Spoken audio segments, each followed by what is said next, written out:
Minęło tak wiele dni, nim zdążyłem poznać siebie i nie wiem ile chwil jeszcze jestem w stanie przebiec dziś. Wiem, że tylko ty znasz mnie lepiej. Jesteś brzegiem, gdy mój statek płynie. Może uczuć wypełnionym gniewem nic chyba nie może zmienić tego kursu przez ocean nienawiści, gdzie pływają straceni, a topią się optymiści. Wszyscy tak dobrze znamy smak porażki, co dobija łatwo, lecz nawet blade ściany są w stanie odbijać światło. Tak rzadko myślę o powrotach, będąc ciągle w trasie. Tak często myślę o kłopotach zatrzymanych w czasie. Tak ciężko czasem wziąć się w garść. Razem znamy tyle wrażeń, ile ran, ile zmian czas pokaże nam.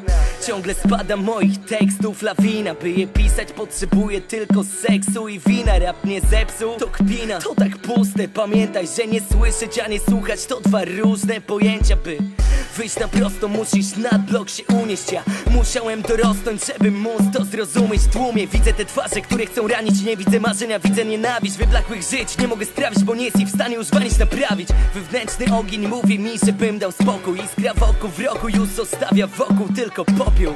Tak wiele boku sprawia, że musimy ranić. Dlatego dziś